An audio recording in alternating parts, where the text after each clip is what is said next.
Damos gracias a Dios que otra vez estamos aquí con ustedes, hermanos. Una bendición poder estar aquí con ustedes para compartir la palabra. Aunque no tenemos el instituto, pero la misión todavía está y pues tenemos que visitarla. Entonces aquí estamos, hermanos, para este momento tan especial que es el momento de la palabra. Aunque todo es especial, la adoración a Dios es especial, pero estamos aquí especialmente para su palabra. Estamos en el tema de la encarnación de Cristo. Entramos a este tema y hemos estado viendo algunas cosas aquí en Filipenses. Vamos otra vez a Filipenses para leer nuestros textos que vamos a considerar en esta mañana. Filipenses capítulo 2. Llegamos al versículo 7 y parte del 8. Esto es lo que vamos a ver, aquí nos vamos a centrar. Filipenses capítulo 2, el versículo 7 al 8. Dice así la palabra de Dios: sino que se despojó a sí mismo, tomando forma de siervo, hecho semejante a los hombres, y estando en la condición de hombre. Hasta ahí solamente, porque el propósito en esta mañana es abarcar estas frases, estas partes que vamos a considerar. Por eso leímos parte del versículo 7, más bien todo el versículo 7 y parte del versículo 8, porque solamente vamos a tomar esa frase. En el tema de la encarnación de Cristo, claramente podemos notar, hermanos, cómo el apóstol Pablo apunta a este hecho. Y lo apunta diciendo así en el versículo 7. Sino que se despojó a sí mismo tomando forma de siervo. Aquí viene la frase, hecho semejante a los hombres. Y la otra parte dice, el versículo 8, la primera parte, y estando en la condición de hombre. Eso apunta directamente a la encarnación. Nos lleva a considerar ese tema. Esta frase que dice, hecho semejante a los hombres. Entonces, en el tema de la encarnación podemos hablar de este punto, y esto es lo que vamos a considerar. Es el título de nuestro tema, hecho semejante a los hombres. Es una frase que el apóstol Pablo nos presenta aquí, y es esa frase que vamos a tomar en esta mañana para considerar, aunque también el versículo 8, la primera frase donde dice, y estando en la condición de hombre. Entonces, esas dos frases van a ser básicas, fundamentales para nuestro tema. Porque en la primera frase, el apóstol señala el evento de la encarnación en sí, porque dice, hecho semejante a los hombres. Y la otra frase señala la vida encarnada de Cristo.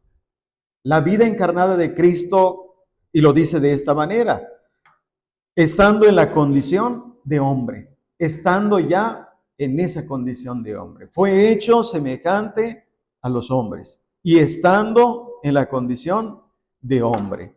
Entonces, la frase del versículo 7, la última, dice, hecho semejante a los hombres. Esta palabra hecho es una palabra traducida del verbo griego que significa llegar a ser.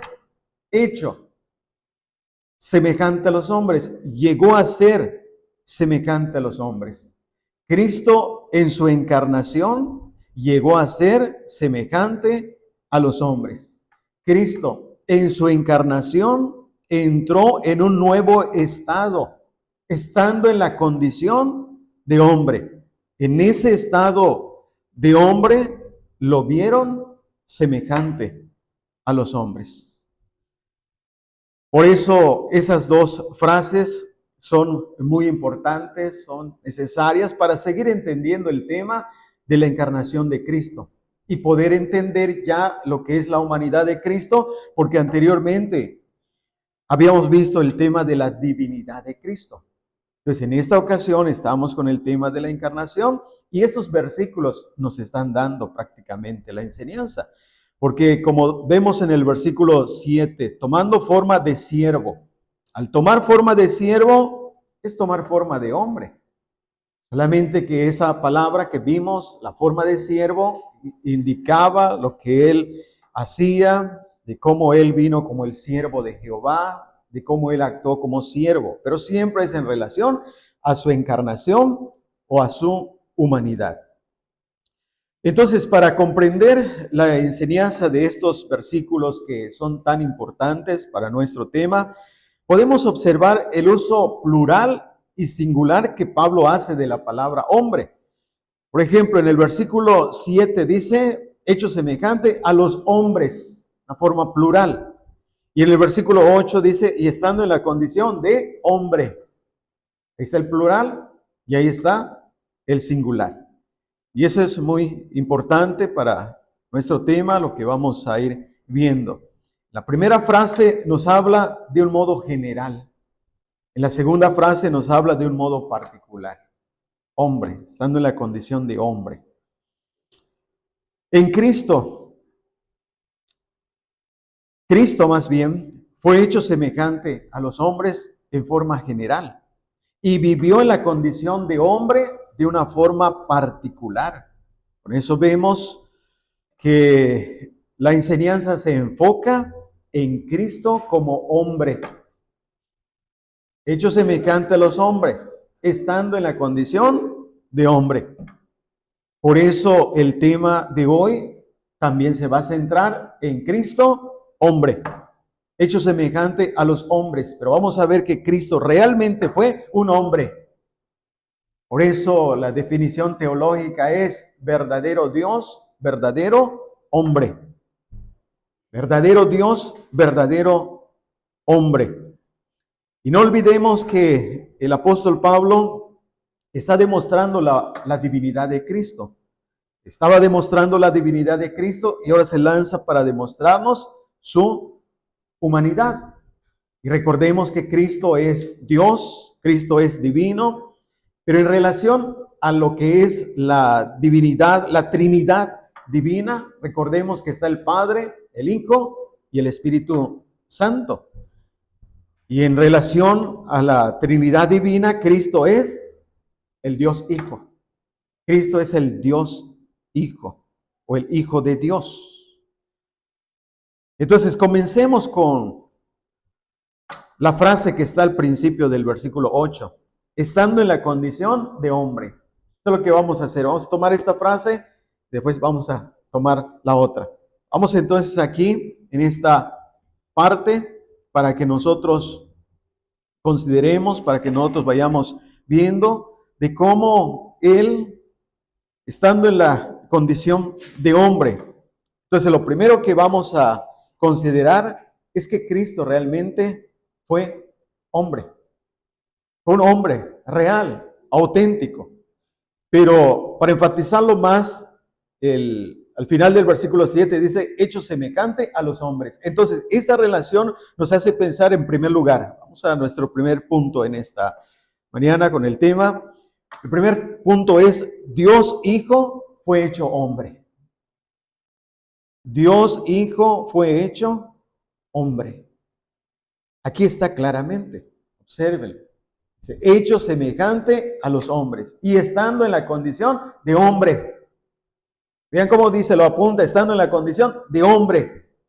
Ya no dice semejante a los hombres, sino va directo y dice la condición de hombre. Entonces, por eso decimos, Dios Hijo fue hecho hombre.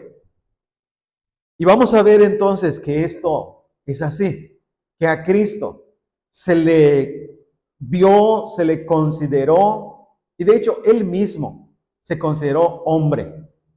Pero esto ha sido un problema, porque muchos lo han llevado hasta el grado de decir, es un hombre, y llega al punto de decir, es un hombre perfecto, pero en realidad no llegan al punto de que es Dios.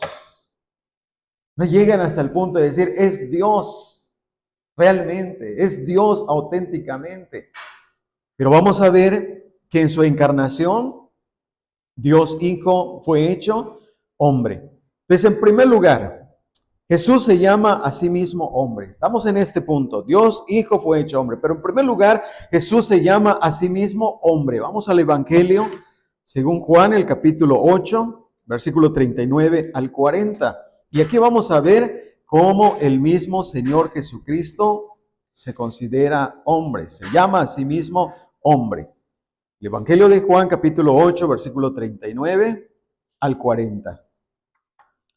Respondieron y le dijeron, nuestro padre es Abraham. Jesús les dijo, si fueseis hijos de Abraham, las obras de Abraham haríais. Pero ahora procuráis matarme a mí, hombre que os he hablado la verdad, la cual he oído de Dios. ¿No hizo esto Abraham?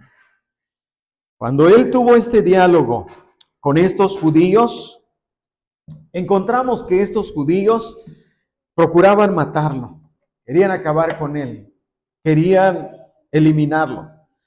Pero noten entonces qué es lo que le dice. Pero ahora procuráis matarme a mí. Y dice, hombre que os he hablado la verdad. Él mismo se identifica como hombre. Él mismo se identifica como hombre. Un hombre que dice aquí que en la condición de hombre habló la verdad. Habló la verdad. Él como hombre se caracterizó como lo hemos visto, hemos citado tantas veces el texto de Juan 1:14, donde dice que vino lleno de gracia y de verdad. Vino lleno de gracia y de verdad. Era un hombre, ciertamente, hecho carne, habitó entre los hombres y estando en esa condición de hombre, se identificó como hombre y aquí, como hombre, dice, les he hablado la verdad. Hombre que les he hablado la verdad. Sí, era un hombre, pero era un hombre lleno de gracia y de verdad. Era un hombre que cuando hablaba, hablaba solamente la verdad. Era un hombre que cuando se expresaba con base a la verdad. Se expresaba con la verdad misma, porque él realmente es la verdad. Pero el punto que estamos notando aquí es como él dice, a mí, hombre que os he hablado la verdad. Hombre, él mismo se está identificando, aunque esto ha ocasionado, o más bien ocasionó, que los enemigos lo tomaran así. Ah, él es hombre, es un hombre. Él dice que es un hombre. Pero el hecho de que Cristo diga aquí que es hombre, no quiere decir que es un simple hombre. No quiere decir que simplemente ahí está al nivel de hombre, un ser humano, y de ahí no pasa. No. Los enemigos siempre buscan tomar algo. Los enemigos siempre buscaban tomar algo de parte de Cristo o de alguien más de los apóstoles para poder acusarlo, para poder desprestigiarlo. Pero aquí él, aunque se identifica como hombre, como lo dice claramente aquí, sin embargo, observen cómo él no dejaba también de identificarse en su relación con el Padre en cuanto a su divinidad. Porque la otra parte del versículo dice, el versículo 40, la cual he oído de Dios. Después de hablar de la verdad, dice, la cual he oído de Dios. ¿Cuándo oyó esta verdad? ¿Cuándo esta verdad Cristo la tuvo en realidad? Porque aquí viene el tema de la preexistencia de Cristo. El tema que hemos visto anteriormente, donde él en el principio era el verbo era con Dios. El verbo era con Dios, la preexistencia de Cristo. Esa verdad que he oído del Padre. Esa verdad que he oído del Padre. Es decir, su relación realmente con el Padre hasta el punto de la divinidad. Y es esto lo que los enemigos no aceptaban. Porque él se estaba identificando realmente con Dios en esa relación, la preexistencia que él tenía cuando dice en el principio el verbo era con Dios y el verbo era Dios. Y aquí está diciendo esa verdad que he oído de Dios, la cual he oído de Dios. Por eso este texto nos hace ver que Cristo, aunque hablaba y se identificaba en este caso como hombre, no perdía de vista su divinidad. Porque Cristo, esa verdad que Él está mencionando aquí, es una verdad que Él oyó antes de encarnarse. Antes de encarnarse, Él ya tenía esa verdad como Hijo de Dios, preexistente. Por eso cuando vino a esta tierra, vino lleno de gracia y de verdad. Por eso la habló con toda seguridad. Por eso habló la verdad con toda firmeza. Por eso Él, cuando hablaba, hablaba con autoridad, que los hombres se maravillaban. Los hombres se sorprendían y se preguntaban, ¿de dónde saca esto este hombre?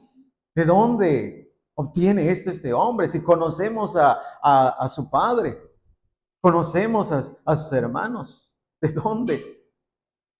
Es ahí entonces donde vemos que Cristo sí se identificó como hombre, pero no era simplemente un hombre, sino que estamos viendo aquí cómo Él se identifica con Dios, se identifica a sí mismo también como Dios, lo podemos decir así, porque Él es la completa verdad. Es la verdad misma, es la verdad andante, la verdad que caminaba por todas partes. Y por eso no dudamos en decir, como le hemos dicho en otras ocasiones, Cristo es Dios hombre. Es Dios hombre. Porque la Biblia lo dice claramente. Y eso es lo que no entendieron los judíos. Por eso procuraban matarlo. Por eso procuraban matarlo. Porque cuando él hablaba en relación a Dios Padre, se identificaba con él. Y por eso esto le molestaba a los judíos, porque para ellos esto era un pecado, una blasfemia. Y por eso querían matar al hombre. Querían matar al hombre. Porque les hablaba la verdad, porque mostraba gracia realmente. Ahora, no solamente Cristo se identificó como hombre, sus enemigos lo vieron como hombre. También sus enemigos lo vieron como hombre. Pero sus enemigos no solamente lo vieron como hombre, sino lo vieron como hombre pecador. Sí, tuvieron una idea de que Él era un hombre. Cristo es un hombre. Pero lo vieron como un hombre, lo vuelvo a repetir, como pecador. El Evangelio aquí, estamos en Juan, el Evangelio, capítulo 9, y vamos al versículo 24. Versículo 24. Dice, entonces volvieron a llamar al hombre que había sido ciego y le dijeron, da gloria a Dios. Nosotros sabemos que ese hombre es pecador. Nosotros sabemos que ese hombre es pecador. Por una parte, lo veían como hombre. Por una parte, sí, ahí está el hombre. Lo veían andar, lo veían, ahí está el hombre. Pero ¿cómo lo veían? Como un hombre pecador. Y dice, nosotros sabemos que ese hombre es pecador. Vean cómo acusaban a Cristo. Noten cómo lo acusaban, noten lo que ellos decían, porque lo que ellos decían era el concepto que ellos tenían de Cristo. Es un hombre, pero además es un hombre pecador. Nosotros lo sabemos. ¿Cómo es que hablaban así estos judíos? ¿Cómo podían decir? Nosotros sabemos, dice. Sabemos, tenemos conocimiento. Ese hombre es pecador. ¿Por qué lo decían? Porque recordando aquí el ministerio de Cristo y cómo estos enemigos siempre estaban acechando, buscando acusarlo con algo, la acusación que siempre hacían es, a los pecadores recibe y come con ellos. ¿Sí, cuál de pecador? Llegaban a la conclusión ellos. Llegaban a esa conclusión. Por eso dice, sabemos que ese hombre es pecador. ¿Por qué? Porque mira con quienes convive. Mira con quienes come. Mira a quienes recibe. Ese hombre es pecador. Fíjense que aquí lo estaban diciendo en un momento cuando no querían aceptar un milagro del Señor Jesucristo. Lo estaban diciendo en un momento cuando no querían aceptar ese milagro. Por eso la lectura dice así, Versículo 24. Entonces volvieron a llamar al hombre que había sido ciego, porque ya lo habían llamado, ya habían llamado a sus padres, habían llamado a otros para decir, ¿qué pasó? ¿Cómo realmente sanó? Y otra vez lo vuelven a llamar. Y una forma como para forzar a aquel ciego sanado, para que dijera, no, él me sanó. Vean qué le dice, vean qué le dice.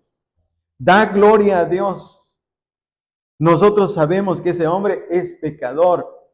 Y como tenían ese concepto, querían meterle ese concepto a ese hombre para que dijera, es pecador, entonces no, él me sanó. Es un hombre pecador, no, él me sanó. Y vean sus recurrencias, por decirlo así. Porque acude y dice, da gloria a Dios. Da gloria a Dios. ¿Cómo querían que este hombre sanado diera gloria a Dios?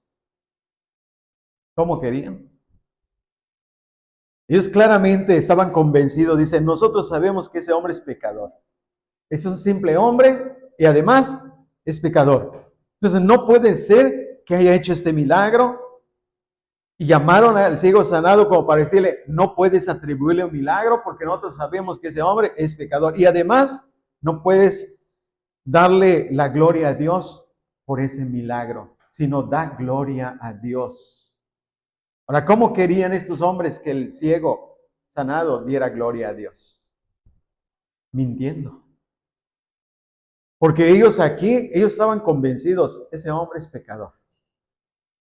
Lo mismo querían que este ciego sanado creyera y a la vez, como llegara a la conclusión, es hombre pecador, entonces no él me sanó. Querían que de ese modo le diera gloria a Dios, engañando. Estaban empeñados en tratar de buscar cualquier cosa para demostrar que ese hombre pecador no hizo el milagro. Por eso se atrevieron aún a decirle, da gloria a Dios. Estaban buscando la manera, da gloria a Dios. ¿Cómo? Ya lo dijimos, ¿verdad? Mintiendo. Da gloria a Dios, mintiendo, diciendo, no, ese hombre entonces no me sanó. No querían que el ciego diera gloria a Dios, al Dios hombre, Jesucristo, que lo sanó. Porque realmente sabemos la historia y sabemos que Cristo realmente lo sanó. El ciego sanado no podía negar que ese hombre lo sanó. Vean el versículo 25. Entonces él respondió y dijo, si es pecador, no lo sé. No cayó en la trampa. No cayó en el concepto que tienen de Cristo, que tenían de Cristo. Sabemos que es pecador. Él no cayó en ese concepto. Porque vean lo que dice. Si es pecador, no lo sé. Una cosa sé, que habiendo yo sido ciego, ahora veo. Dice, no cayó en la trampa de lo que yo decía, de que ese hombre es pecador. Él dice, no lo sé. Yo no lo sé esto, no lo puedo afirmar. Hermanos, es importante que nosotros tengamos conceptos claros de Cristo. No solamente decir, yo creo en Cristo. No solamente decir, yo creo en Dios. Es necesario que tengamos conceptos claros de Dios o de Cristo. Porque no basta, no podemos conformarnos, hermanos. Porque hay quienes se pueden llegar a conformar y decir, bueno, yo creo en Cristo. No, yo sí creo en Cristo. No, pero ¿quién es Cristo en realidad? ¿Sabes quién es Cristo? Si te llegaran a decir por algún sectario por ahí, Cristo no es Dios, ¿qué le vas a decir? ¿Cómo lo vas a demostrar? ¿Vas a demostrar realmente que conoces a Cristo, que sabes quién es Cristo? Esto decían, sabemos que es pecador. Él dice, no lo sé, no lo sé. Pero ahí estamos yendo más para decir, hermanos, que nosotros debemos tener conceptos claros de Cristo. Que si alguien nos dice, Cristo es pecador, ¿qué vamos a decir? No, Cristo fue un engañador, ¿qué vamos a decir? Por eso no basta, hermanos, con decir, yo creo en Cristo, yo tengo fe en Cristo, yo creo en Dios. Por eso es necesario estudiar, por eso es necesario analizar la palabra. Por eso aún como hijos, como padres, debemos conocer la enseñanza y no conformarse con que, pues yo conozco a Cristo. Sobre todo a los niños que se les enseña en sus departamentos, en lugares, hay esto, se les enseña y llegan pues a creer en Cristo de cierta manera. Y sobre todo, si se les cuentan las historias, milagros, pero muchas veces hasta ahí solamente. Pero es necesario tener un concepto claro de Cristo para que no nos engañen, para que no caigamos en esas trampas. Por eso estamos viendo aquí cómo Él dice, no lo sé, ustedes lo dicen, pero no sé. Lo único que yo sé es que habiendo sido yo ciego, ahora veo. Esa es la realidad de las cosas. Y ustedes lo dicen, lo único que sé es que yo era ciego y ahora veo. Y vean entonces qué pasó, hermanos. Versículo 26. Le volvieron a decir, ¿qué te hizo? ¿Cómo te abrió los ojos? Vean cómo insistían. Volvieron a llamar. Y ahora aquí, otra vez. Entonces, vean aquí la manera como el ciego respondió. Es interesante aquí porque dice, él le respondió, ya os lo he dicho y no habéis querido oír. ¿Por qué lo queréis oír otra vez? ¿Queréis también vosotros haceros sus discípulos? Y esto fue una estocada para ellos. Ya que están insistiendo, le dice el ciego, ¿por qué me están preguntando? Ya se los dije, no quieren escuchar. ¿Por qué tanto? ¿Acaso quieren ser sus discípulos? Es como les hubieran dado una estocada ahí, hermanos. Porque nomás la idea de pensar discípulos de este hombre pecador, entonces sintieron ahí la estocada. ¿Y qué hicieron, hermanos? El 28, y le injuriaron y dijeron, tú eres su discípulo, pero nosotros discípulos de Moisés somos. Al sentir ahí la estocada de estas palabras, hermanos, se enojaron y ¿qué dice que hicieron? Y le injuriaron. Es decir, lo comenzaron a ofender con palabras, hermanos. Porque les dolió de verdad que le hayan dicho, ¿quieren ser sus discípulos? Ustedes también. Ustedes también quieren. ¿Por qué me están preguntando tanto? ¿Qué te hizo y cómo lo hizo? Y ahí pueden ustedes imaginarse la reacción cuando le dijeron, ¿quieren ser sus discípulos también? No, otros. Y le ofendieron con palabras y le acusaron, tú eres discípulo, tú eres su discípulo. Para ellos, el concepto que tenían de Cristo era una acusación, más bien una acusación de ofensa, algo como ofensivo. No, tú eres su discípulo. Por el concepto que tenían para ellos, era como que lo estaban ofendiendo. Pero hermanos, para nosotros que conocemos a Cristo, que sabemos quién es Cristo, si alguien nos dice, este discípulo del Nazareno, para nosotros, hermanos, no es una ofensa. Al contrario, es una bendición, un privilegio que nos reconozcan. Tú eres discípulo del Nazareno, tú eres discípulo del Cristo, del Mesías. Ellos piensan que nos están ofendiendo, pero en realidad es un privilegio, hermanos. Pero esto es por el concepto que tienen. Como tenía el concepto, es un hombre pecador. Entonces tú eres discípulo de un hombre pecador. Pero al ver, hermanos, realmente quién es Cristo, este es un privilegio. Al contrario, ellos estaban en una condición triste, por decirlo de esta manera. Triste porque se aferraban a la ley de Moisés pensando que estaban guardando la ley de Moisés, que eran discípulos de Moisés, cuando Cristo claramente les dice que en realidad, si creyeran a lo que Moisés escribió,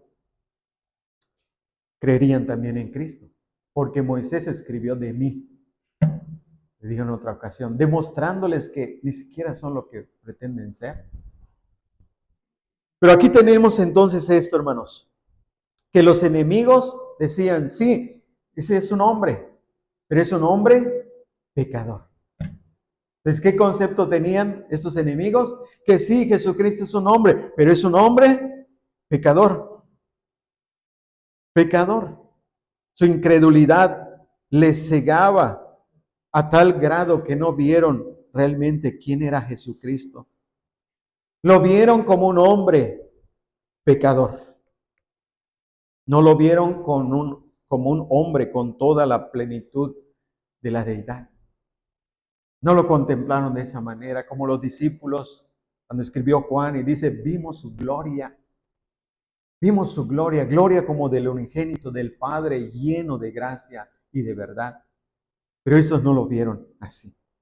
Hermanos, qué bendición que nosotros, por la gracia de Dios, Dios ha abierto nuestros ojos y podemos ver la gloria de Cristo.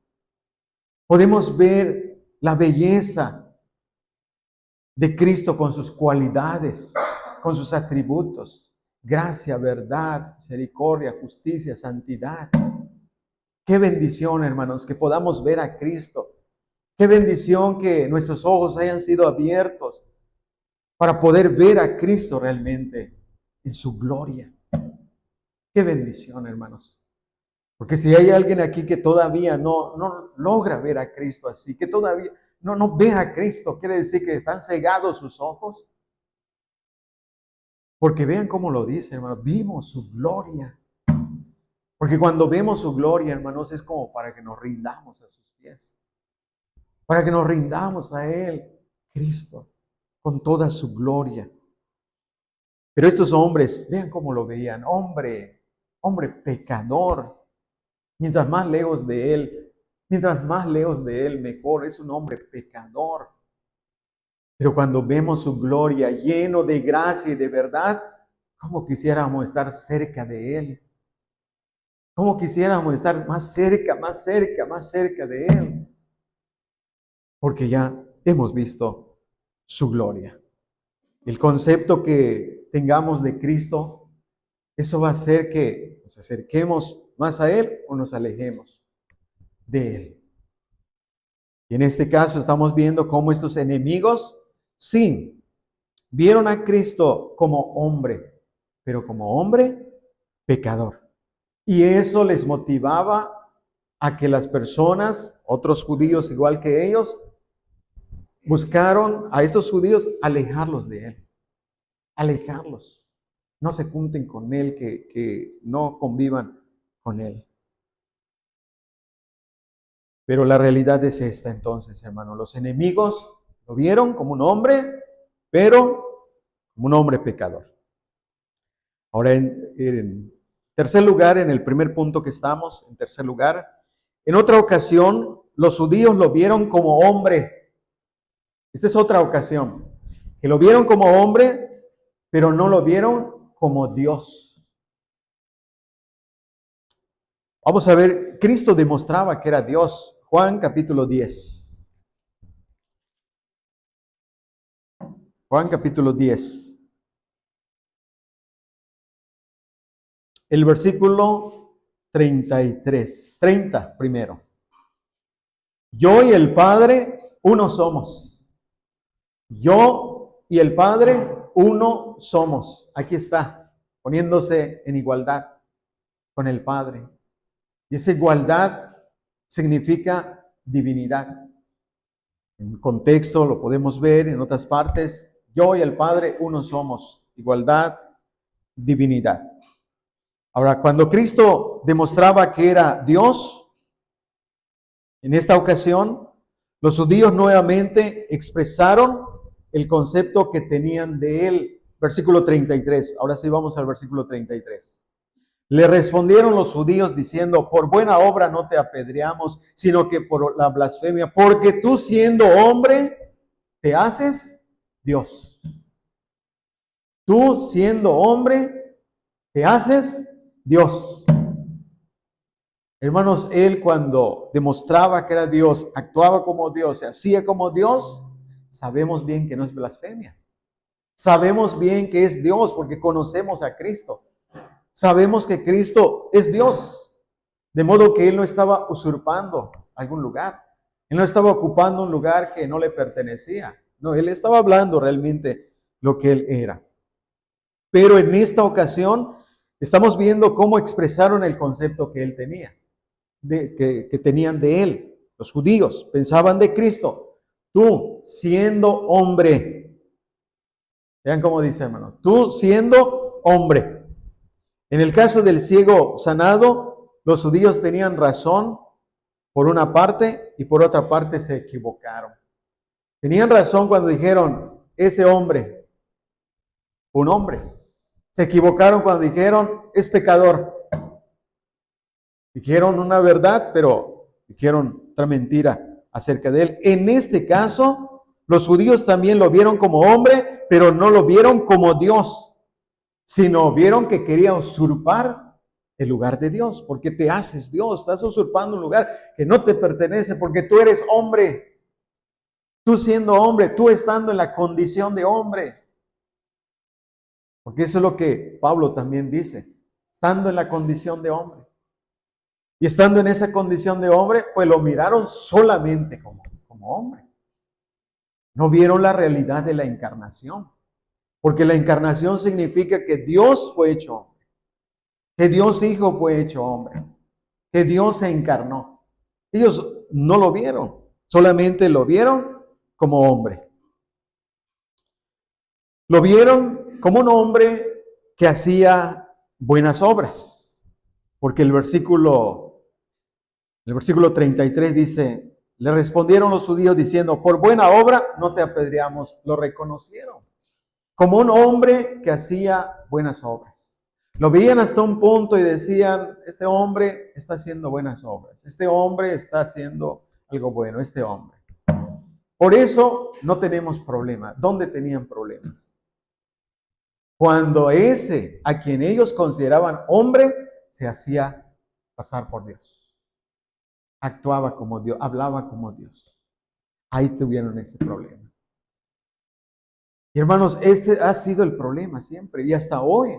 ¿Cuántas personas ven a Cristo como hombre, como un hombre perfecto, como un gran maestro, como el Hijo de Dios, hasta ese punto? Aunque no entienden que Hijo de Dios es un título de divinidad realmente para Cristo, está indicando su divinidad. Pero llegaban hasta ese punto de verlo como Hijo de Dios en ese sentido. Pero no lo ven. Hoy día aún está ese problema. No lo ven como Dios. ¿Cuántos niegan que Jesucristo es Dios? Sabemos de esas sectas. Y aquí estamos viendo cómo estos judíos lo vieron como hombre, pero no lo vieron como Dios. Lo consideraban un hombre bueno, que hacía buenas obras, pero para los judíos, él pretendía hacerse Dios. Y por esa blasfemia debería morir. Eso es blasfemia. Y otra vez notamos esto, hermanos. El concepto que tengamos de Cristo, de ese modo vamos a pensar, actuar en contra de Él. Porque en este caso, tú eres hombre. Ese era su concepto. Te estás haciendo pasar por Dios. Entonces esto es blasfemia. ¿Cómo comienzan a pensar? Eso es blasfemia. ¿Qué vamos a hacer? Te vamos a apedrear. El concepto que tengamos de Cristo nos lleva a pensar cómo vamos a actuar en contra de Él. Eres un hombre, estás actuando como Dios, eso no debe ser. Por lo tanto, te apedreamos. El concepto que tengamos de Cristo, hermano, nos va a llevar a actuar a favor de Él o en contra de Él. Si nosotros creemos Cristo es Dios, merece toda gloria, toda honra, todo servicio, toda adoración. Pero si Cristo no es Dios, es Hijo de Dios, como que una partecita y otra partecita a Dios, Padre. Es el concepto que tengamos de Cristo lo que nos lleva a una relación íntima, una relación cercana, una relación estrecha con el Señor Jesucristo. Cristo era un hombre que afirmaba su igualdad divina con el Padre. Yo y el Padre uno somos. Eso fue lo que escucharon. Y por eso dijeron, debe morir. Debe morir. No comprendieron que el Verbo divino fue hecho hombre. Solamente lo vieron como hombre y por eso lo estaban tratando de esa manera. Por eso lo estaban tratando de esa manera. Como no comprendieron la gran verdad de la divinidad de Cristo, pensaron que cometió un grave pecado. ¿Y cuál es ese grave pecado? La blasfemia. La blasfemia. Y por lo tanto debe morir. Pero en este caso, Cristo demuestra que no comete blasfemia al hacerse Dios. Porque ¿cuál era la acusación? La acusación era, te haces Dios. Tú siendo hombre, te haces Dios. Ese era el caso. Desde en esta ocasión, Cristo contraargumenta. Porque vean cómo les demuestra que Él no comete blasfemia. Versículo 34 al 36. Dice, Jesús le respondió, ¿no está escrito en vuestra ley? Yo dije, ¿dioses sois? Si llamó dioses a aquellos a quienes vino la palabra de Dios, y la escritura no puede ser quebrantada, al que el Padre santificó y envió al mundo, vosotros decís, tú blasfemas porque dije, hijo de Dios soy. Vean cómo se defendió. Vean cómo contraargumentó. Porque ellos estaban diciendo, tú eres un hombre y te haces pasar por Dios. Pero les dice con la escritura, les demuestra con la escritura. Hay casos donde a hombres se les ha llamado dioses. Hay casos donde a hombres se les ha llamado dioses. Porque eso es lo que dice el versículo 34. Jesús les dijo, ¿no está escrito en vuestra ley? Yo dije, ¿dioses sois? Si llamó dioses a aquellos a quienes le vino la palabra de Dios. En este caso, hermanos, era a los jueces en Israel. Que ellos tenían que aplicar la justicia ahí y a ellos les venía la palabra de Dios. En este caso, para que ellos llevaran a cabo un juicio correcto. Entonces Cristo dice, si llamó dioses a aquellos, ¿quiénes eran aquellos? A quienes llamó dioses, hombres. Eran hombres. Entonces, si aún a ellos los llamó dioses siendo hombres, entonces vean el argumento de Cristo. Al que el Padre santificó y envió al mundo, vosotros decís, tú blasfemas porque dije, hijo de Dios soy. Hijo de Dios soy. ¿Estás blasfemando? Porque claramente se entendía, hermanos, hijo de Dios, título de divinidad. Porque significa que fue engendrado divinamente en ese caso. Y hemos visto el engendramiento divino, la eternidad de todo esto. Y aquí estamos viendo cómo entonces Cristo está demostrando que el ser llamado hijo de Dios o hacerse igual a Dios, Él no está blasfemando. Porque con esto está demostrando que Él no solamente es un hombre como aquellos jueces a quienes les vino la palabra, sino que Él realmente es el que descendió del cielo, el verbo que era Dios y fue hecho carne.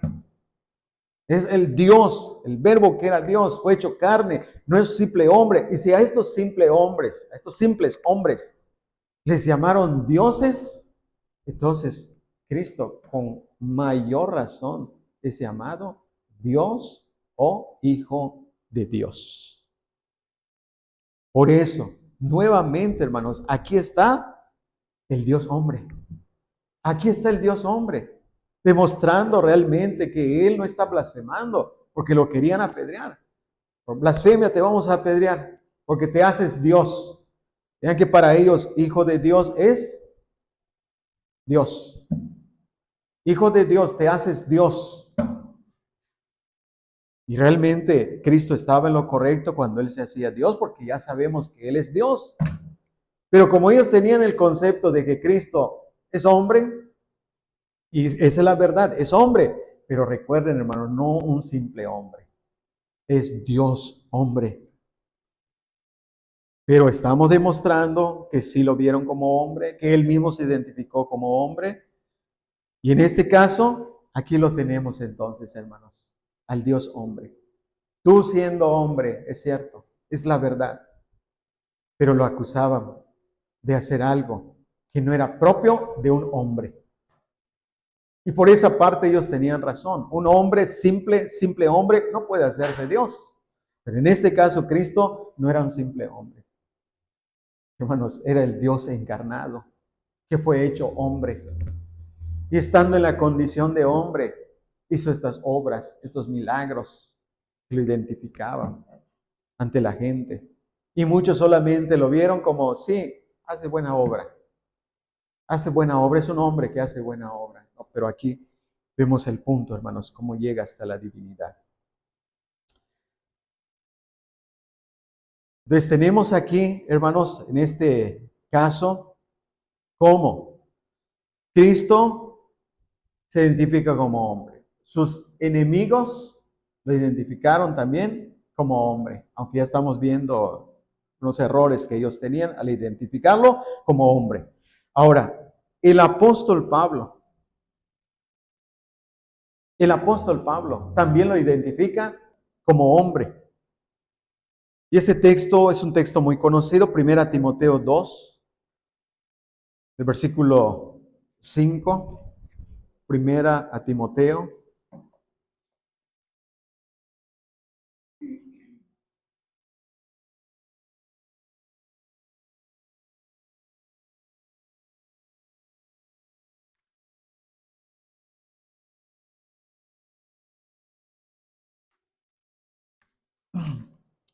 Primera Timoteo, capítulo 2, el versículo 5.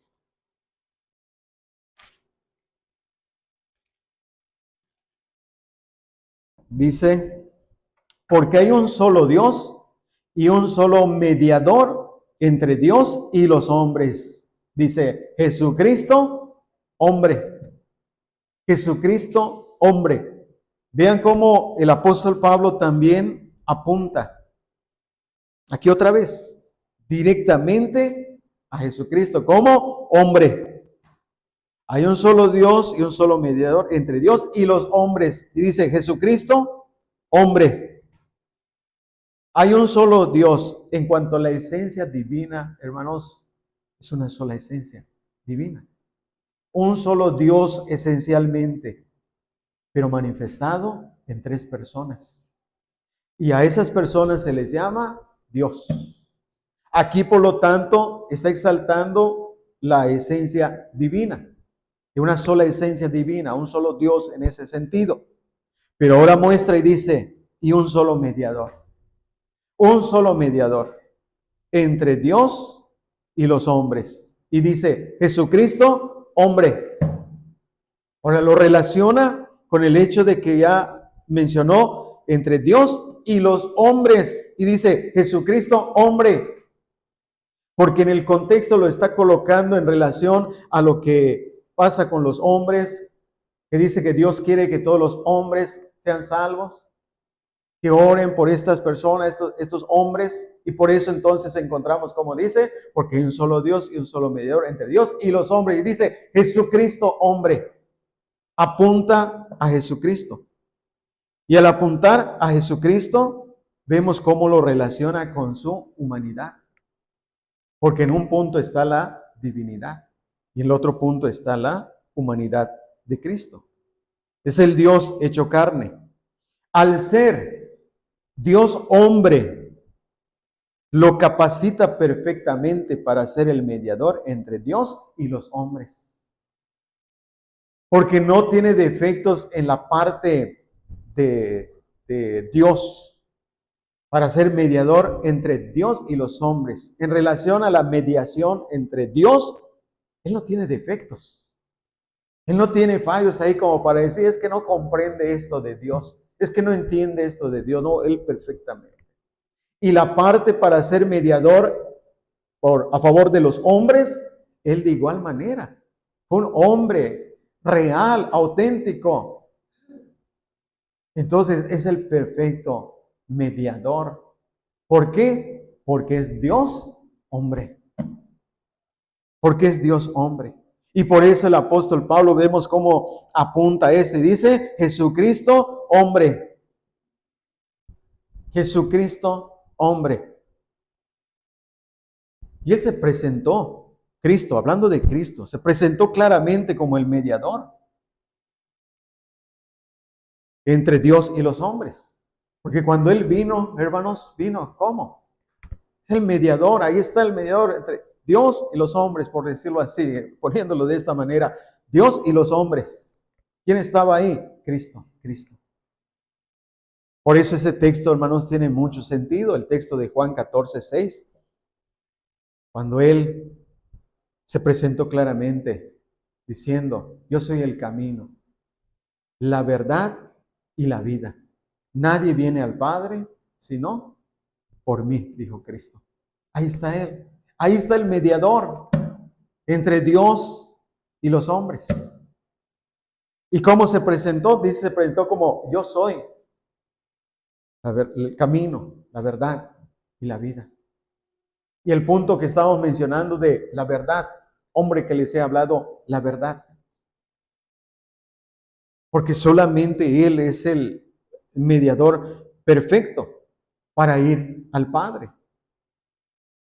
Por eso Pablo mencionó esto, hermanos, porque lo estaba mostrando cómo Dios quiere que todos los hombres sean salvos, pero no pueden ser salvos sin Cristo. No pueden ser salvos sin Cristo. No pueden tener un mediador que no sea el hombre Jesucristo. ¿Por qué? Porque ese hombre también es Dios. Y por esa razón decíamos que Él viene a ser el perfecto mediador entre Dios y los hombres. Eso es lo que Pablo está demostrando. Para que los hombres puedan ser salvos y lleguen al conocimiento de la verdad, tienen que venir a Jesucristo como hombre, porque Él es el camino, la verdad y la vida. Si alguien quiere venir a Dios, tiene que pasar por Cristo. No hay otra manera. Hechos 4:12 dice, porque en ningún otro hay salvación, porque no hay otro nombre bajo el cielo dado a los hombres en que podamos ser salvos. No hay otro camino. Jesucristo es el camino. Y Jesucristo no solamente es el camino para la salvación, Él es el Salvador, el camino para la salvación, sino Él también a los que salva puede interceder por ellos perpetuamente. Hebreos 7:25. A los que se acercan a Dios lo hacen por medio de Jesucristo. Y Él los puede salvar perpetuamente porque intercede por ellos. El perfecto mediador, Dios hombre. Entonces, es evidente que Jesucristo es hombre. Él mismo lo afirmó. Sus enemigos también lo afirmaron y el apóstol Pablo lo confirma aquí en este texto que estamos viendo de 1 Timoteo 2:5. Ahora, en segundo lugar, nuestro tema, el segundo punto, Dios Hijo demostró su condición de hombre. Ya vimos que se le identificó como hombre, Él mismo se identificó como hombre, pero también Él mostró su condición de hombre. Y aquí tenemos entonces el texto de la primera parte del versículo 8 de Filipenses 2, donde dice, y estando en la condición de hombre. Estando en la condición de hombre. La palabra traducida condición es la palabra griega esquema. De ahí viene esa palabra, más bien en español esquema. Y así está prácticamente en el griego, como esquema. Y esto se refiere a lo que está en lo exterior, puede ser notado por los sentidos. Apunta la apariencia exterior de Cristo, que fue visto, notado por los hombres. Por eso aquí la palabra esquema se refiere a las características externas de Jesucristo. Las características que Él mostraba, con sus actitudes, comportamientos como hombre, propios de un hombre. Entonces, en esa condición de hombre, ¿qué características mostró? Vamos entonces a ver esto. Primero, mostró cansancio y buscó descanso. Juan capítulo 4, del versículo 5 al 6, en el Evangelio. Dios Hijo mostró su condición de hombre. Juan capítulo 4, el versículo 5 y 6, hasta el 6. Y le era necesario pasar por Samaria. Vino pues a una ciudad de Samaria llamada Sicar, junto a la heredad que Jacob dio a su hijo José.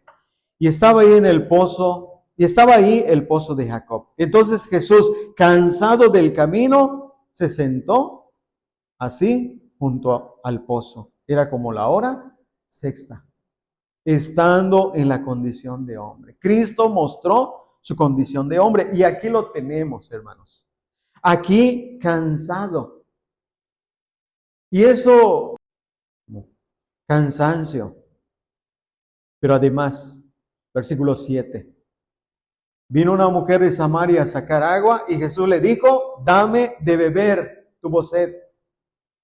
Como hombre, él tuvo sed. Mostró realmente las características propias de un hombre. ¿Qué? Cansancio, sed en este caso, cansado de caminar, pues tuvo sed. ¿Y qué pasó entonces? Providencialmente había un pozo, del cual se sentó a su lado, y una mujer fue a sacar agua del pozo. Y sin más y directamente le dijo a la mujer, dame de beber. Y esa expresión, más que autoritaria en sí, está indicando la necesidad como hombre de tomar agua.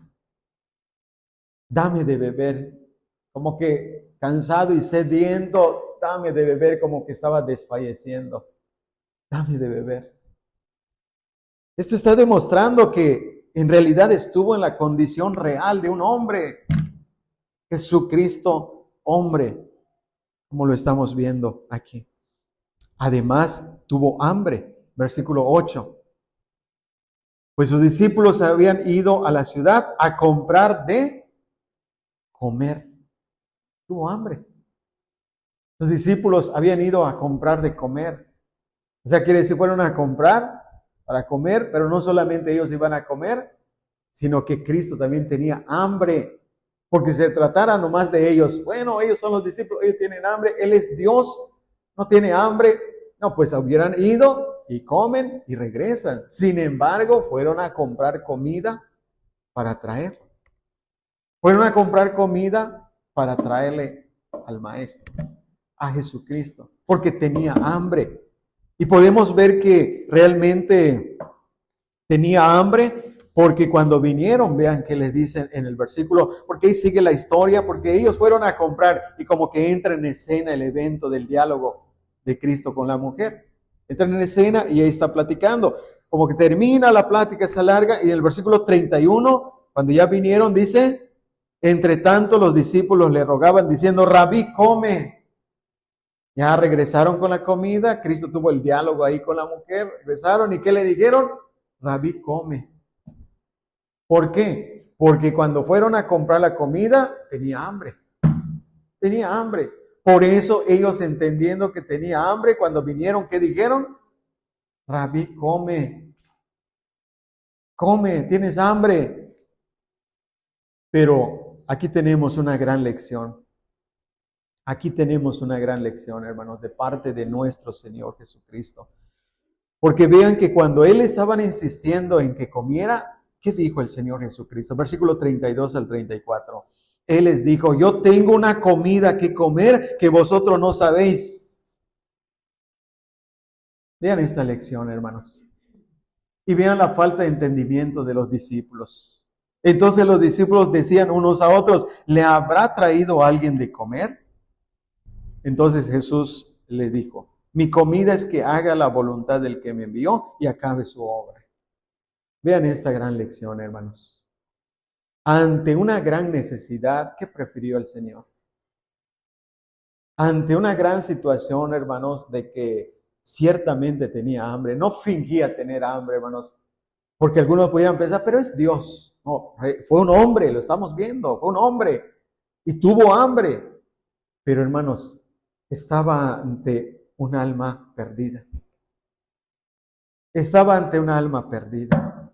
Entonces, hermanos, ¿qué dijo? Ante la insistencia de comer lo material, Él dijo, tengo una comida que comer. No, yo prefiero esta comida. Sí, hermanos, hay necesidades, pero esas necesidades, ¿a qué nos están llevando? ¿A dejar de hacer la voluntad de Dios? ¿A alejarnos de Dios? ¿A apartarnos de Dios justificando las necesidades de comer? Aquí tenemos una gran lección, hermanos. Una gran lección que aún los discípulos no entendían, porque decían, ¿le habrá traído alguien de comer? No está hablando de comida. Por eso vean cómo el Señor, hermanos, tenía esa habilidad de trasladar un punto a otro punto, que si no estaban pendientes no lo iban a comprender, porque ellos pensaron, ¿le habrá traído alguien de comer? Y Cristo estaba hablando de comer en otro sentido. Y aquí les digo claramente les dijo, mi comida es que haga la voluntad del que me envió. Hermanos, vean, aquí está lo que decía, qué gran lección, mi comida. Mi comida, ¿cuál es tu comida?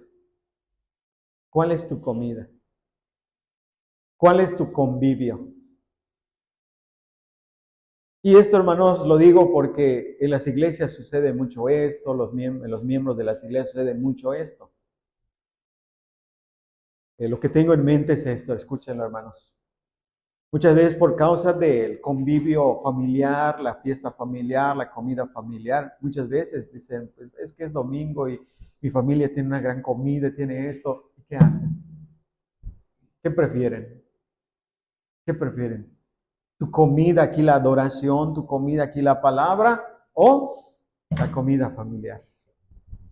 Esto sucede mucho, hermano. No lo estoy diciendo aquí como por alguna razón aquí, aunque también pudiera ser por aquí, ¿verdad? Pero esto sucede, hermanos. Por eso vienen las exhortaciones.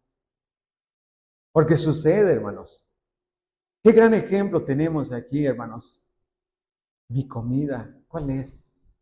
Sí, tengo que comer, sí, todo, pero ¿cuál es realmente tu comida ante una situación?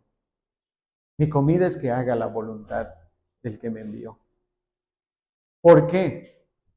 Porque eso va a dar satisfacción a tu alma. Eso va a dar satisfacción a tu alma. Aquello quizá dé satisfacción a tu cuerpo y también pues te sientes a gusto. Pero esta comida es comida para vida eterna. Hablando aquí de nosotros en la aplicación. Porque aquí Cristo, hermanos, cuando dice que Él fue enviado para hacer la voluntad, esta es mi comida, ¿qué quiere decir? Esto es mi labor. Pero no solamente mi labor, este es mi deleite. Esto es mi deleite. Que no nos sintamos, hermanos, como diciendo, pues sí hay un convivio familiar y como que nos duele porque hay culto, pero tengo que ir al culto, así como que no hay deleite. Como que nos duele dejar eso, hermanos. Por eso el Señor Jesucristo fue directo y claro. El que ama más, padre, madre, hermano, sigue tanto, dice, no es digno de ser mi discípulo. Cristo fue directo, hermanos. Porque Él sabía la tendencia de nosotros como seres humanos, porque todos tenemos esa tendencia, hermano. No estamos hablando de nadie en particular, todos tenemos esa tendencia. Como que a veces preferimos algo, y a veces lo preferimos como que no muy a gusto. Pero aquí cuando Cristo dice, mi comida es que haga. La voluntad no solamente es mi deber, el que me envió, no, era un deleite para él, hermanos. Por eso ven que el Padre decía, este es mi Hijo amado, en quien tengo complacencia. Que esas palabras también, hermanos, a nosotros sea real. Este es mi Hijo amado, en quien tengo complacencia. Que también sea para nosotros, hermanos. Porque debería ser un deleite hacer la voluntad de Dios como Cristo, para Cristo lo fue, hermanos. Entonces estamos viendo que en su humanidad, hermanos, vean, tuvo las características. Tuvo esas características propias de un hombre. Se cansó, tuvo sed, tuvo hambre. Pero además, hermanos, estoy en cuarto lugar aquí, si no me equivoco. Tuvo sueño y se durmió. Tuvo sueño y se durmió. Mateo 8, del versículo 23 al 26, tenemos este evento, que no son eventos casuales, que no son simplemente historias, hermanos, son eventos que nos dan una gran enseñanza, que siempre tenemos una gran enseñanza en cada evento de la vida de nuestro Señor Jesucristo. Y aquí como lo estamos relacionando en cuanto a su condición como hombre, tenemos aquí Mateo, capítulo 8, versículo 23 en adelante. Voy a señalar en los textos, hermanos. Dice así, Mateo 8, 23 en adelante. Y entrando él en la barca, sus discípulos le siguieron. Y aquí que se levantó en el mar una tempestad tan grande que las olas cubrían la barca, pero él dormía. Y vinieron sus discípulos y le despertaron diciendo, Señor, sálvanos que perecemos. Él les dijo, ¿por qué teméis, hombres de poca fe? Entonces levantándose reprendió los vientos y al mar, a los vientos y al mar, y se hizo grande bonanza. Y los hombres se maravillaron diciendo, ¿qué hombre es este que aún los vientos y el mar le obedecen? Aquí tenemos, hermanos, otra notable característica de Cristo como hombre. Se cansó, tuvo sueño y se durmió. Y se durmió. Y se veía tan cansado, hermanos, porque su ministerio, recuerden, él recorría, hermanos, aldeas, ciudades y a pie, hermanos. Entonces pueden imaginarse el cansancio. Él también fue hombre, él también sufrió. Y en este caso, imagínense entonces, hermanos, ya van a ir a otro lugar. Y en ese curso de ir a otro lugar, hermanos, sube a la barca. Y yo creo, hermanos, que al momento de subirse a la barca, en ese momento se durmió. Porque dice esta parte, y entrando él en la barca. Yo creo, hermanos, que al momento, entrando a la barca es como para entrar y acomodarse y dormir. Porque después dice, he aquí se levantó en el mar una tempestad tan grande que las olas cubrían la barca, pero él dormía. Hermanos, por eso yo creo que estaba tan cansado que cuando entró en la barca, al dar el paso es para acomodarse y quedarse dormido. Y dormido profundamente, que aún la gran tempestad no lo despertó. Hasta yo creo que la gran tempestad, las olas, lo arrullaban. Lejos de despertarlo, lo estaban adormeciendo más, porque estaba dormido profundamente, hermanos. Los que estaban asustados eran los discípulos.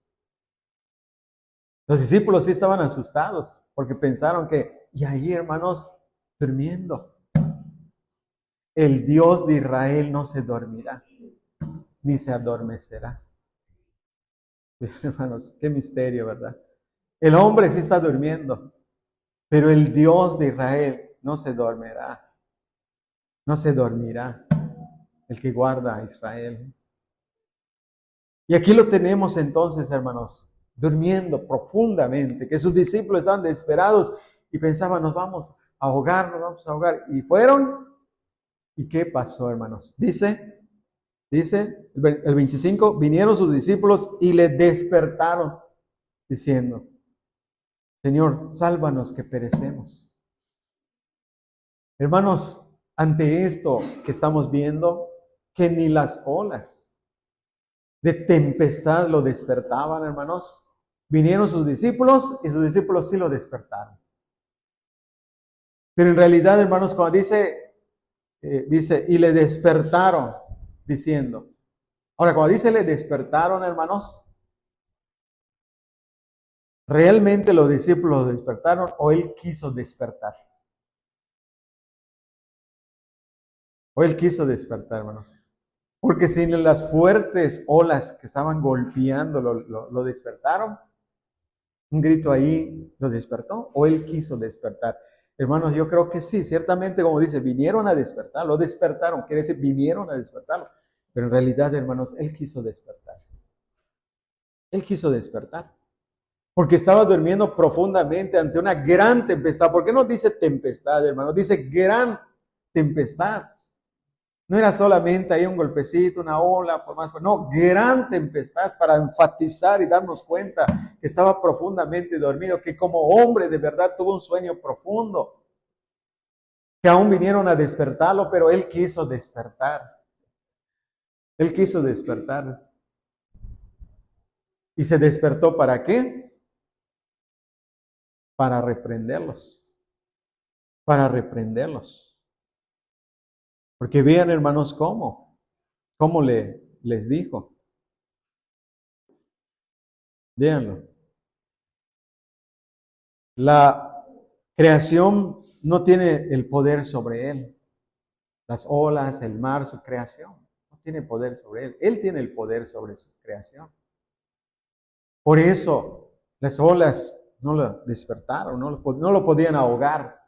No lo podían ahogar. Pero los discípulos ahí desesperados, vean cómo. Entonces él en su condición de hombre demostró, hermanos, que en este caso, que tuvo sueño y que se durmió profundamente. Ahora, en quinto lugar, hermanos, Jesús también tuvo sentimientos como hombre. Tuvo sentimientos como hombre. ¿Y qué pasó, hermanos? Tenemos estos textos aquí en Juan capítulo 11. Este es un evento de la resurrección de Lázaro. Pero aquí en este evento de la resurrección de Lázaro, hermanos, aquí entran estos sentimientos de igual manera. Porque Jesús como hombre no solamente tuvo actitudes como hombre, demostró que era hombre, sino también, hermanos, tuvo características internas como los hombres. Juan 11, el Evangelio, en el versículo 33, 11:33. Entonces, Jesús entonces, al verla llorando y a los judíos que la acompañaban, también llorando, se estremeció en espíritu y se conmovió. Hermanos, esto que nos dice aquí en relación a Cristo, que Él también, ante un acontecimiento, ante el llanto, hermanos, como hombre, uno se estremece. Se conmueve, esa palabra sobre todo se conmueve, porque la otra palabra, estremecerse, hermanos, tiene relación más bien con cierto como enojo. Esto es la palabra, las palabras griegas son las que lo describen, hermanos. Por eso lo estoy diciendo de esta manera, porque si no simplemente lo veríamos como, pues, como dice la parte esta, donde estamos viendo se estremeció en espíritu y se conmovió. Esa palabra estremecerse más bien indica como cierto sentimiento de enojo. Y la otra parte, entonces, allá sí, donde dice se conmovió. Y la razón de esto, hermanos, es porque él sentía enojo porque él veía más allá de la situación, hermanos. Él veía más allá de la situación. No veía solamente una persona sabiendo de la persona muerta y unas personas llorando. No, él veía más allá. ¿Qué lo ocasionaba, hermanos? El pecado. Por el pecado entró la muerte. Por el pecado, hermanos, vino la muerte. El pecado trajo la muerte y por lo tanto las consecuencias, el dolor, el sufrimiento, el llanto. Entonces allá al ver esto Jesús, hermanos, este aspecto de enojo, tiene que ver con eso. Y se conmovió. Ahora, eso tiene que ver también, hermanos, con el aspecto de la simpatía con las personas. Porque Cristo también, hermanos, acuérdense, fue hecho hombre. Fue hecho hombre. Y estando en la condición de hombre. O sea, estamos como expandiendo más el punto, es estando en la condición de hombre, señalando estas cosas, aunque hay algo específico que Dios mediante en la próxima vamos a ver. Pero en este caso, hermanos, estando en esa condición de hombre, vean cómo, hermanos. Porque no solamente se conmovió, también vean el versículo 35. No solamente se conmovió, sino llegó al grado de decir, Jesús lloró. Jesús lloró. Estando en la condición de hombre, ¿qué hizo Jesús, hermanos? Lloró. Lloró porque ahí podía contemplar o estar ante la tumba de su amigo, de Lázaro. Y como hombre, hermanos, ¿qué hizo? Lloró. El llanto, hermanos, no es signo de debilidad en los hombres. Porque la cultura en la que vivimos, con esa idea de compórtate como hombre, da la idea de que pues no puedes llorar. Porque si lloras no eres hombre. No me acuerdo cómo tus padres nos decían ahí, ¿verdad? Compórtate como hombre. Te pones a llorar, dices, no eres hombre. Los hombres no deben llorar. Pero en realidad, hermanos, el llorar no es signo de debilidad. No es signo de que uno como que es débil, está llorando. No, véanlo, hermanos. Jesús lloró. Jesús lloró. El punto es que como hombre mostró esa característica de los hombres, hermanos. Porque el llanto es propio del ser humano, es propio de los hombres, hermanos. El llanto es propio del ser humano. ¿Quién no ha llorado por algún motivo, alguna razón, por alguna situación? Es propio, hermanos. Por eso él, estando en la condición de hombre, por eso estamos en el punto aquí de mostró que realmente era hombre. Mostró que realmente no era alguien imaginario. Sobre todo estos puntos, hermanos, son enfáticos porque en aquel tiempo se negaba que Cristo haya venido en carne. No puede ser, no, es una apariencia de hombre. Pero aquí estamos viendo, hermanos, estamos viendo. Mostró las características de un hombre. Y aquí lo estamos viendo, cómo llegó al grado de llorar. Y ya sabemos de esa tristeza en el huerto de Getsemaní. Ya sabemos de esa tristeza en el huerto de Getsemaní, hermanos. Ya sabemos. Ya sabemos cómo él, su agonía, su tristeza, cómo él estaba. Entonces, aquí tenemos, hermanos, o sea, aquí podemos ir a la comparación entre Jesucristo hombre y la forma de Dios, estando en forma de siervo, hecho semejante a los hombres, forma de siervo, forma de hombre, y dice, el cual siendo en forma de Dios, forma de siervo, de hombre. En la condición de hombre tuvo sed, hambre y se cansó. En la forma de Dios dio agua, pan, descanso y consolación espiritual a los sedientos, hambrientos, cansados y a los tristes. Vean, hermanos, qué notable comparación. Él es Dios hombre. Por eso Él es Dios hombre. Porque podemos ver cómo por una parte tuvo estas características, sed, hambre, cansancio, sueño. Pero en su divinidad, hermanos, ¿qué hizo? Dio agua de vida, dio pan de vida, dio descanso, dio consolación a los hambrientos, cansados, a los tristes, angustiados. En tercer lugar, hermanos, ya para no alargar más esto, en tercer lugar vamos a ver, el Dios Hijo entonces fue hecho semejante a los hombres. Versículo 7, ahí estamos, hermanos, en el versículo 7. Dios Hijo fue hecho semejante a los hombres. Esto es algo muy interesante porque dice, hecho semejante a los hombres. No dice que fue hecho igual a los hombres. No dice que fue hecho igual a los hombres, sino semejante a los hombres. Porque si Cristo fuera igual a los hombres, entonces sería igual aún en el pecado. Porque es igual a los hombres, absolutamente igual a los hombres. No, Él fue hecho semejante a los hombres. El escritor de Hebreos, capítulo 2, versículo 18, dice que Cristo debía ser en todo semejante a sus hermanos. Cuando dice que Cristo debía ser en todo semejante a sus hermanos, no quiere decir que en todo absolutamente en el pecado, porque vamos a ver que fue sin pecado. Pero cuando dice hecho, debía ser en todo semejante a sus hermanos, ¿semejante en qué? No absolutamente en todo. Por eso digo, no igual a los hombres. Fue hecho semejante en todo. Entonces veamos algunas características en las que Cristo fue hecho semejante a los hombres. Primero, tuvo un cuerpo físico como los hombres. Los hombres tuvieron un cuerpo físico. Ese cuerpo físico de Cristo es lo que decíamos, hermanos. Hay este énfasis porque se creía que Cristo, Dios, como una apariencia. No era real, no era un hombre real. Pero aquí sobre todo Juan se encarga, hermanos, de decir esto. Por eso en una ocasión vimos en la primera carta, el capítulo 1, versículo 1, como al comienzo dice, este es la vida que fue manifestada y que palparon nuestras manos.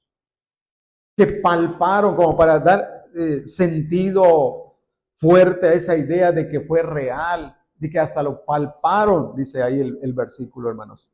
El mismo apóstol que escribe esto se reclinó en el pecho de Jesucristo. El cuerpo de Jesucristo fue preparado especialmente. Por eso este énfasis, semejante a los hombres, tuvo un cuerpo. Y de hecho ese cuerpo fue preparado especialmente. Hebreos 10:5. Hebreos 10:5. El escritor de Hebreos, haciendo referencia a la encarnación de Cristo, dice en Hebreos 10:5, por lo cual entrando en el mundo, dice, sacrificio, ofrenda no quisiste, pero me preparaste un cuerpo hecho semejante a los hombres. Él tuvo un cuerpo como los hombres. Pero este cuerpo le dice al Padre, dice a Dios Padre, me preparaste cuerpo. Esta palabra preparado viene de la palabra griega que significa hacer apto, completo o perfecto. Me preparaste cuerpo. La palabra preparar quiere decir hacer apto, completo, perfecto. Y la comparación aquí es interesante en el mismo texto cuando dice ofrenda, sacrificio y ofrenda, no quisiste. Me preparaste cuerpo. ¿Cómo era la ofrenda y cómo era el sacrificio? La ofrenda tenía que ser pura y sin contaminación cuando se ofrecía a Dios para que lo pudiera aceptar. Si tuviera algún defecto, esa ofrenda no se acepta. Tenía que estar bien preparada, completa, perfecta en otras palabras. La ofrenda del cuerpo de Cristo fue perfecta. Porque me preparaste cuerpo. Y esto es lo que hablábamos la otra vez en el punto de la encarnación, cuando en el vientre de María, el Espíritu Santo la cubrió. La sombra del Espíritu Santo cubrió y ahí fue entonces, ¿qué? Engendrado. Fue guardado su cuerpo para que el cuerpo de María no lo contaminara. Es ahí entonces cuando fue guardado. Por eso su cuerpo fue un cuerpo perfecto. Fue un cuerpo sin mancha. ¿Cómo era el sacrificio, la ofrenda? El cordero que se sacrificaba tenía que ser sin defecto. Cuando el sacerdote llevaba, por ejemplo, una persona el cordero para el sacrificio por sus pecados, el sacerdote tenía que checarlo bien. Tenía que analizarlo bien, a ver qué tiene una pata mala, tiene la piel como ahí mala. Tenía que checarla bien. ¿Por qué? Porque ese sacrificio tenía que ser perfecto. O sea, sin mancha. Por eso cuando se le aplica a Cristo, Pedro dice que Él es el Cordero. Él es la sangre del Cordero, sin mancha y sin contaminación.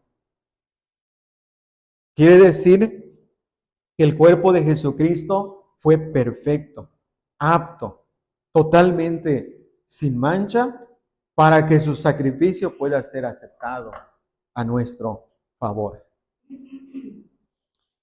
Y aquí tenemos entonces, hermanos, lo que Pedro dijo en 1 Pedro 2:24. Quien llevó él mismo nuestros pecados en su cuerpo sobre el madero, para que nosotros, estando muertos a los pecados, vivamos en la justicia, y por cuya herida fuiste sanados. ¿Qué quiere decir, hermanos, cuando dice que llevó él mismo nuestros pecados en su cuerpo? Llevó nuestra culpa. Y por esa culpa lo golpearon, lo azotaron y lo crucificaron, hermanos. ¿Qué quiere decir? Que pagó con un cuerpo real, con una sangre real.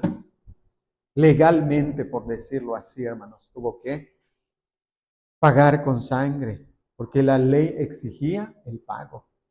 Y él se presentó como el que ocupó nuestro lugar, el sustituto que ocupó nuestro lugar. Y tenía entonces que ser castigado y crucificado, como ya sabemos.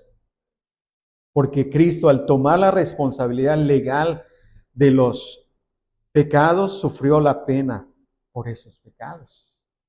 Su cuerpo fue azotado, herido por los soldados, pero en realidad fue azotado y herido por Dios, como lo dice Isaías. Entonces, con un cuerpo que él tuvo, hecho semejante a los hombres, con un cuerpo, tenía que pagar por esos pecados.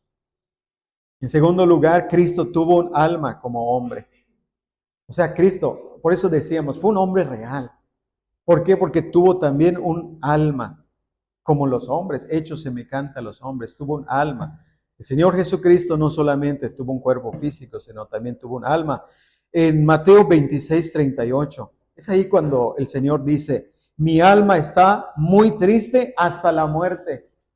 Mi alma está muy triste hasta la muerte. Cuando dice mi alma, está diciendo, tengo un alma y mi alma está muy triste hasta la muerte. El alma humana de Cristo, vean cómo se expresa aquí. El alma humana de Cristo tuvo esas características de los hombres. ¿Qué? En este caso, tristeza. Las emociones de los hombres. Este es el aspecto de las emociones. Y realmente tuvo esas emociones como la tienen los hombres.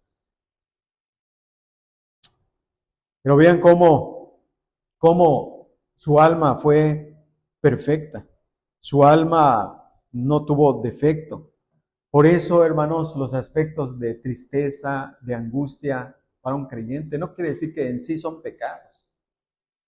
Pero eso le puede llevar a un pecado.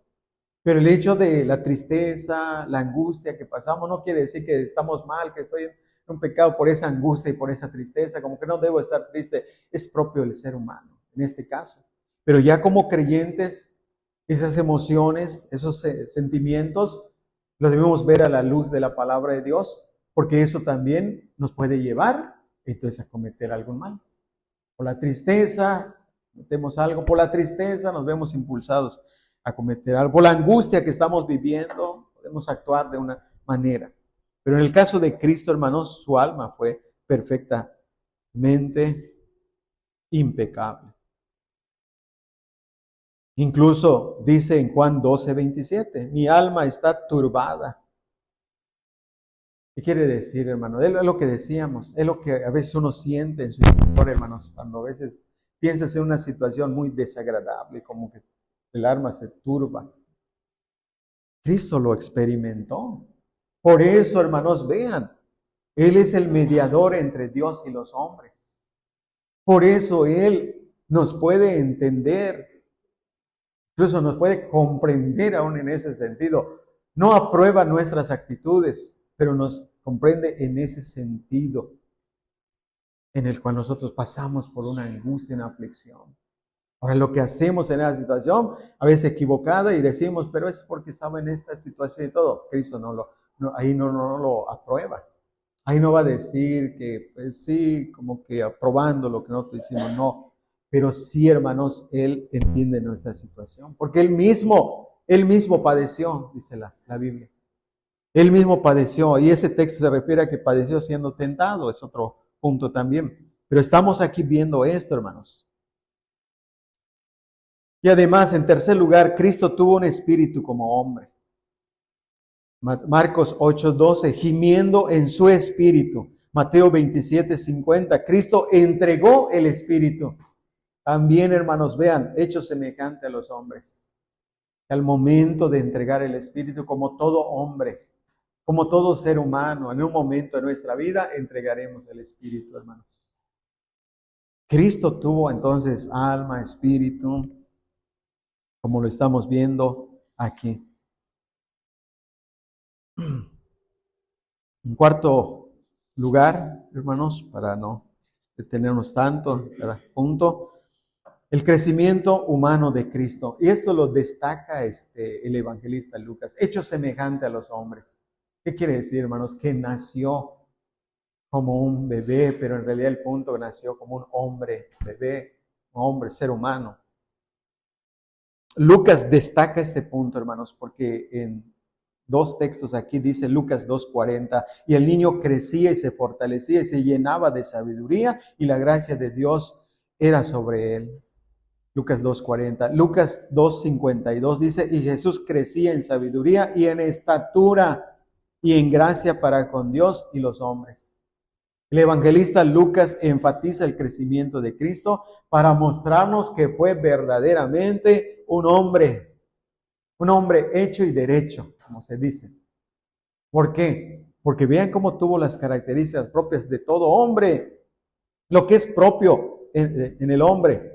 En este caso, Cristo también lo experimentó. Él se sometió a las mismas leyes del desarrollo humano del hombre, en la infancia, en la adolescencia, en la juventud, en la madurez. Crecía en estatura. Nació como bebé, creció como es propio en cada etapa de su vida, y conforme crecía físicamente, también crecía en el aspecto intelectual, pues se llenaba de sabiduría.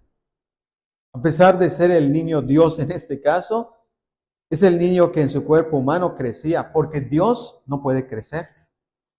Dios no puede crecer. Se está refiriendo a su humanidad, que es propio del ser humano, propio del hombre, ¿qué? Pues crecer, pasar por las etapas de la vida. El cuerpo que Dios preparó es el cuerpo que crecía y se fortalecía. El alma y el espíritu de Cristo se llenaba de sabiduría.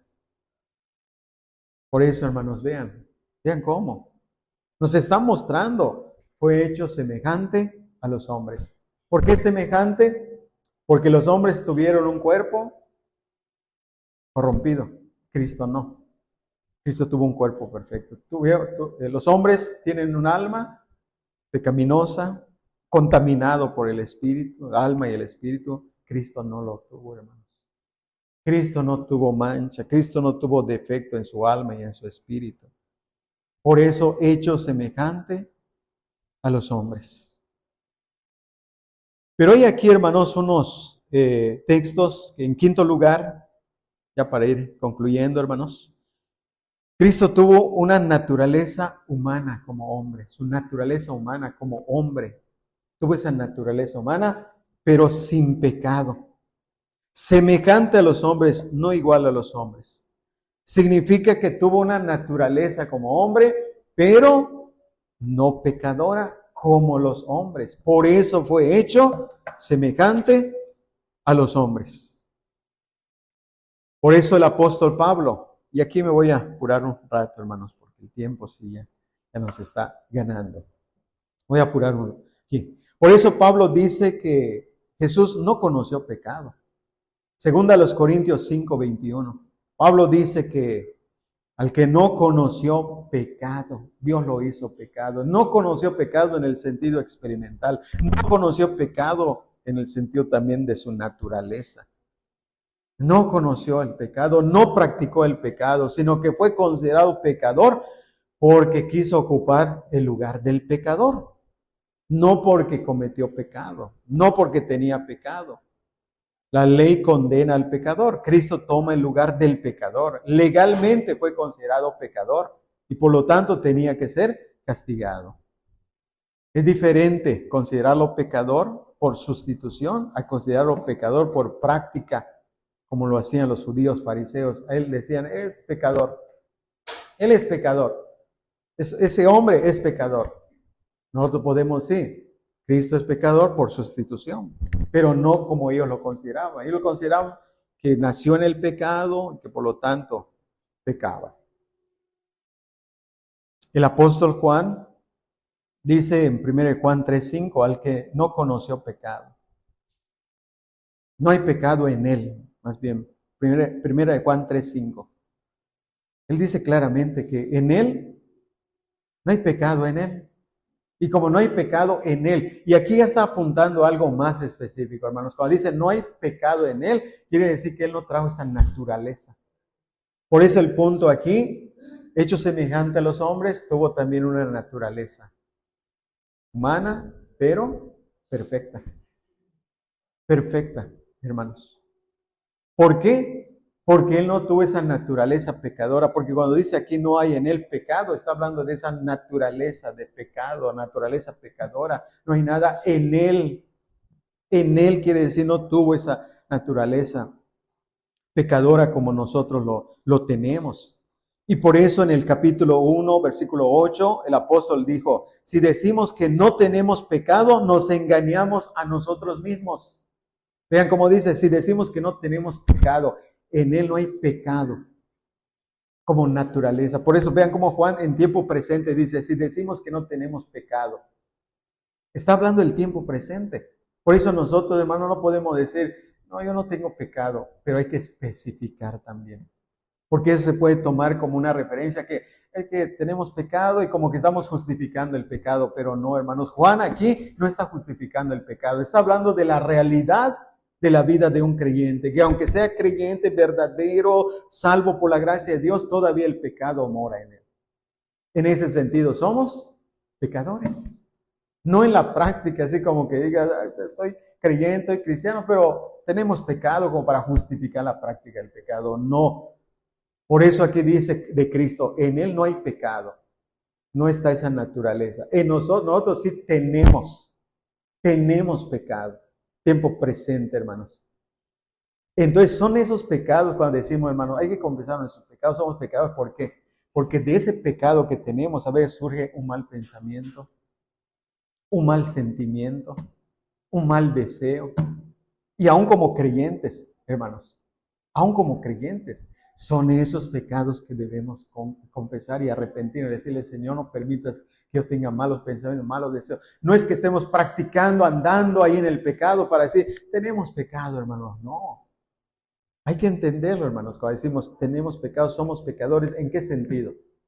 En este sentido que dice Juan. Porque si decimos que no tenemos pecado, ¿qué dice? Nos engañamos a nosotros mismos. Me engaño porque voy a decir, tengo un mal pensamiento, no es pecado, no es pecado, sé que no es pecado.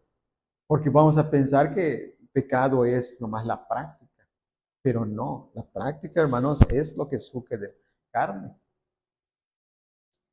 Porque él aquí en el versículo 7, capítulo 1, versículo 7, dice, hermanos, que si andamos en luz, vean, si andamos en luz, como él está en luz, la sangre de su Hijo nos limpia de todo pecado. Andando en la luz. Vean cómo dice, hermano. No está diciendo, vamos a andar en las tinieblas, tenemos pecado. No. Si andamos en luz, aún estando en la luz del cristianismo, en la luz del evangelio, hermanos, tenemos necesidad de la limpieza de la sangre de Cristo. Porque tenemos pecado que nos lleva muchas veces a malpensar, tener malos sentimientos, un momento. Pero si somos creyentes, hermanos, en el momento el Espíritu se opone y decimos, no, no puedo, no debo pensar, no debo actuar, no debo sentir eso, no debo. Esa es la realidad, hermanos. Por eso, hechos semejante a los hombres, con una naturaleza sin pecado. Sin pecado. Y aquí lo estamos viendo. Juan dice, en él no hay pecado en él.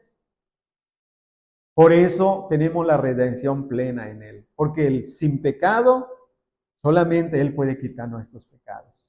Por eso dice, él apareció para quitar nuestros pecados y no hay pecado en él. No hay pecado en él. Primera de Pedro 2:22 dice que no hubo en él engaño, ni siquiera el pecado de engaño se halló en su boca. Primera de Pedro 2:22. Porque no tuvo esa naturaleza, hermanos. Porque engaño, dice, aún hablando de este punto, el engaño. Porque nosotros, hermanos, ¿en qué momento no hemos engañado? ¿En qué momento no engañamos en algo? Quizá algo, decimos, algo sencillito. Hemos engañado, hermanos. Pero en Cristo, ¿qué dice? En Él no se halló ni siquiera el engaño. Por eso hecho semejante a los hombres. Porque si hubiera sido igual a los hombres, hermanos, hubiera también tenido esa naturaleza pecadora. Entonces, hermanos, vamos a terminar ya con esto. Vamos a terminar con esto que quiero que... Es como una aplicación, hermanos. Es como una aplicación que quiero que veamos, que ya para concluir, quiero que lo veamos. Ahora, terminamos con esto, hermanos. Cristo vino a ser semejante a nosotros para que nosotros seamos semejantes a Él. Hecho semejante a los hombres. Él vino a ser semejante a nosotros para que nosotros seamos hechos semejantes a Él. O seamos semejantes a Él. Véanlo, hermanos. Él no vino a ser igual a nosotros para que nosotros seamos igual a Él. Pero sí podemos ser semejantes a Cristo. De hecho, hay un himno, hermanos. De hecho, hay un himno que cantamos que dice, más semejante a Cristo quiero ser. Más semejante a Cristo quiero ser. Es un himno, hermano, lo tenemos en los himnarios. Porque podemos ser semejantes a Cristo y podemos ser más semejantes a Cristo. Entonces, vamos a concluir con esto, hermanos. Podemos ser semejantes a Cristo.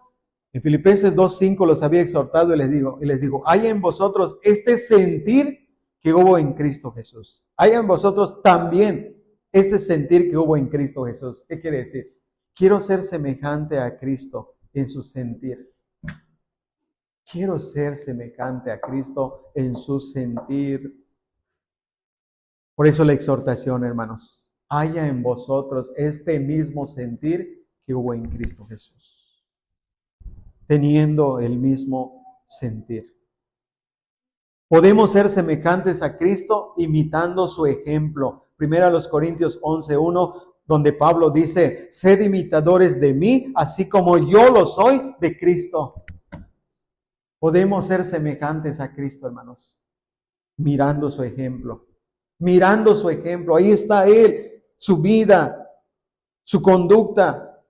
Sed imitadores de mí, así como yo lo soy de Cristo. Pablo había imitado a Cristo, hermanos. Él tenía ahí y veía a Cristo y decía, ahí está mi modelo de vida.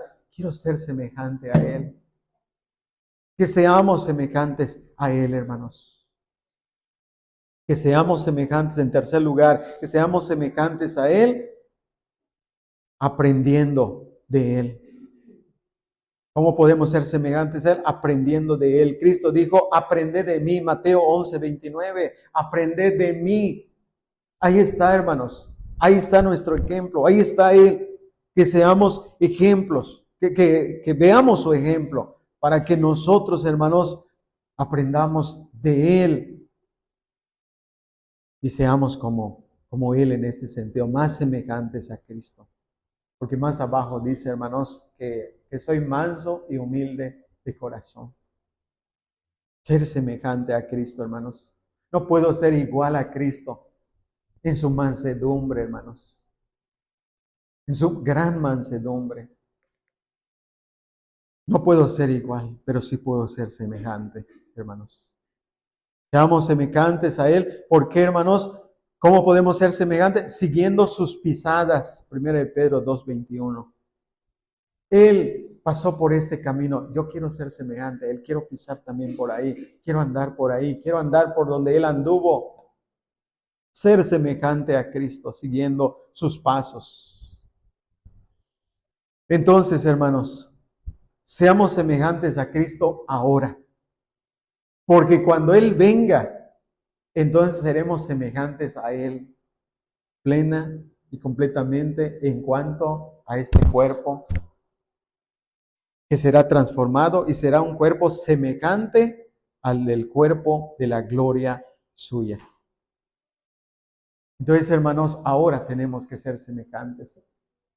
Veamos a Cristo, hermanos, en su encarnación. Veamos a Cristo en su humanidad. Veamos a Cristo como hombre, hecho semejante a nosotros, para que nosotros seamos semejantes a Él.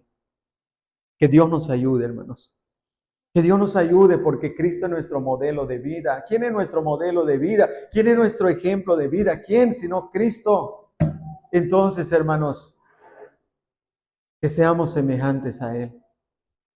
Y no solamente ahora, sino cada día. Más y más semejante. No te conformes en un aspecto de tu vida cristiana. Porque a veces nos conformamos. Soy cristiano y tengo cierto nivel. Y como que nos conformamos ahí. No, dice el himno. Y también con base a la palabra. Más semejante a Cristo quiero ser.